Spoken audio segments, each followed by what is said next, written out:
The new season of Siege is finally coming, and I was lucky enough to be invited by Ubisoft to try out the new Operation New Blood, which is coming out in the coming weeks. Now you're going to want to stick around and watch the whole video because I got a ton of stuff to show you. Coming up in today's video, we're going to be taking a look at the new recruits coming into the game, some operator changes and gameplay changes, and other minor changes that are coming in this upcoming season.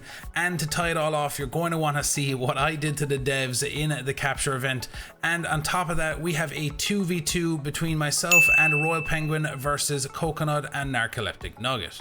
So starting off here, we're going to take a look at the two new recruits. We have a Striker on attack and we have Sentry on defense. Now these are two new recruits that were brought over from R6 Mobile and ported onto the main game. So we have a lot to unpack with these two, and we're going to start off by taking a look at both of their loadouts. So up first we have a Striker. We're going to take a look at the entire loadout that Striker has. Starting off with the primary weapons, we have the M4 assault rifle and the M249 LMG. And then the secondary weapon, you have a pistol and a shotgun. And then the unique ability, of course, about the recruit is that you can bring two secondary gadgets. So you could run a claymore with a nade, or flashbangs and nades. You could just whip all the flashbangs and nades in there. So there's loads of different combinations that you can work with on attack. Now taking a look at a Sentry on defense, looking at all of her loadout, we have the Commando assault rifle as the primary and the M870 as the other primary, and then we have the C75 and the Super Shorty secondary weapons. And then again, it's just a combination of the abilities. You could run barbed wire with a deployable shield, or you could use impacts with a C4, especially with like attackers bringing shield operators. You could throw impacts and a C4 and take out that shield operator. So many different combinations that you can work with both of these recruits. I feel like the attacking recruit is going to be the much stronger option, especially for like solo queuing. You can see from the example here, you know, I can use the EMP and then breach open the wall by myself without having to rely on my teammates, because often when you're like solo queuing, you can imagine randoms are just not really with it and they're all over the place. So at least you can have a bit more control over getting walls open, making new lines of sight and stuff like that that you wouldn't normally be able to do because of the incompetence of your teammates.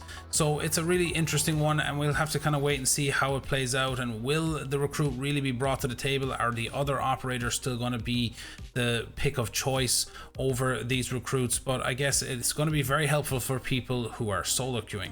Now the Defender is still very strong. You can still have so many different combinations, like I said, with like C4 and have barbed wire. You could have a deployable shield with a C4, or impacts in a C4 to stop any shield operators. But I think the big question is like, is this really a remaster, or is it a kind of a nerf to the original recruits? Because obviously you had so many more options with guns and stuff with the old recruits. So I would love for you guys to go down into the comment section. Let me know what your thoughts on this are.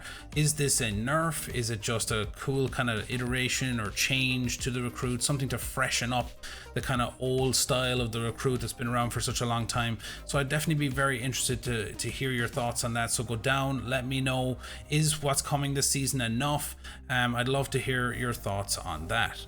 So moving on, we're going to take a look at the operator changes that are coming this season. The big first one will be Fenrir. So his devices are no longer bulletproof. They can be shot out whether they're closed or activated. Now the difference here as well is that they've lowered the activations from 3 down to 2. Now if an attacker does shoot one of the closed ones or open ones, you'll have one of the activations returned to you. So you'll still have 2 activations even if one is destroyed. Now they've downgraded it from 3 activations down to 2, so it's a couple of really big changes for Fenrir. So you're going to have to really learn how to place them and hide these Fenrir devices if you want to still maximize their use. Now they're still strong, it's just, again, like I said, knowing where to put them. Now Solis has also had some really big changes. Her impacts have been taken away and she can no longer use her device in the prep phase. So when you're setting up the site, Solis can't be running around the map looking for drones anymore. Her device will not activate until the round has started. So this is a really big change. It allows drones to get into the building now and get into spots and give tons of intel, and Solis will be unable to take them out. They've also lowered the distance that you can see gadgets through the shades. So a big change for Solis. I'd love to know what you think of that down in the comment section. So, and this is only part 1 of the change to Solis. There's more coming on later in the year, so we're going to have to see how Solis plays out in the new season. Now, moving into gameplay changes, the first of which is they've added a new setting that allows you to change how flashbangs are perceived to you on screen. So instead of having this big white flash up on the screen, you can now go into your settings and change it to dark glare, meaning you won't have this big giant flash on your screen and you'll be able to have just a complete black screen. So it's kind of a personal preference on whether you want this. So you'll see here the example of the difference here. Your whole screen goes black. It's kind of weird. It's a weird feeling because you're so used to seeing that white flash, but it's a simple minor change that's coming this season. Now the next thing is barbed wire takes damage now. So when you walk through barbed wire, you will lose 5 HP per tick. So as you're moving around, you will lose 5 HP in that barbed wire. So that's going to be very, very interesting for the new season. There's no more kind of just slowly walking through barbed wire to get into the site. You're going to want to destroy it because you could lose 5, 15, maybe even 20 HP before you even get through the barbed wire and into towards the bomb site.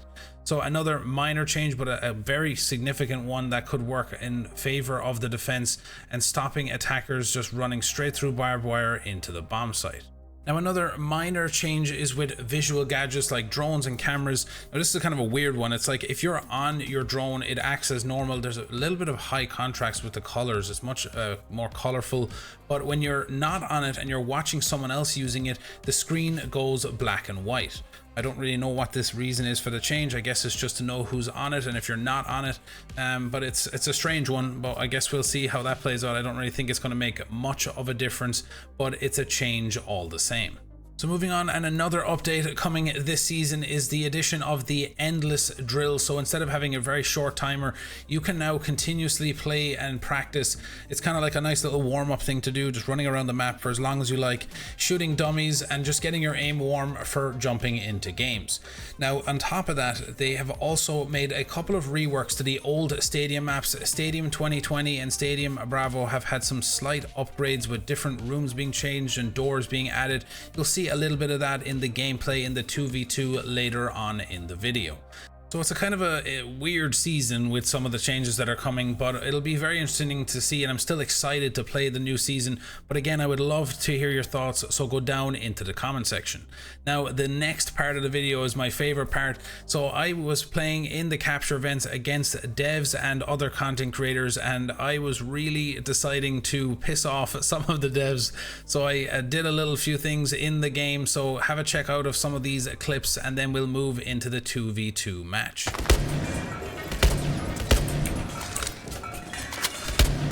Reloading. 10 seconds to insertion.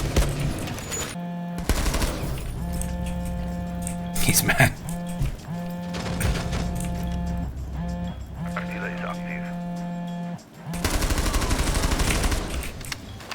Impact out.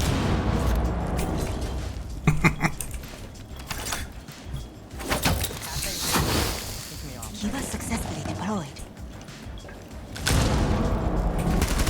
1 on 4 remaining. Oh, in bakery on the single wall. Without a double wall. We got him. 4 eliminated. Mission successful.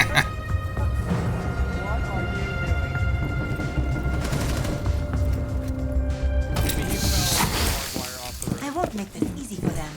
That's a terrible way to go. Here you go. Not pre. 1 friendly remaining. Nuke. I believe in this play. Nice game. 1 on 4 remaining. I'm shook it.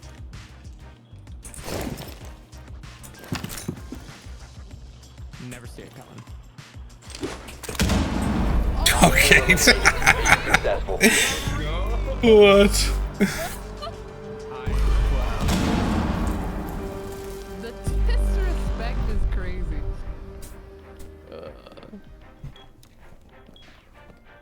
Dangle, is he like in your lap? They're like right next to me, both of them. Yeah, I was gonna say the audio cues make me think he's on you. 1 on 4 remaining. Op 4 eliminated. Op 4 has located the bomb. One on window still. One planting. Well done. 1 on 4 remaining.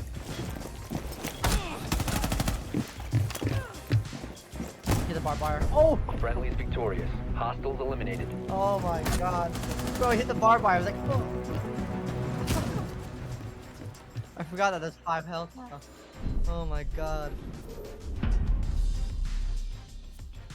You have located a bomb. You have dropped the diffuser. I want to Down to claymore one you friendly. so bad.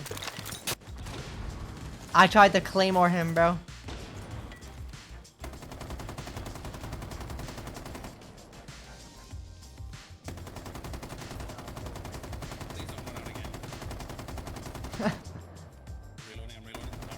Oh. Op 4 eliminated. Oh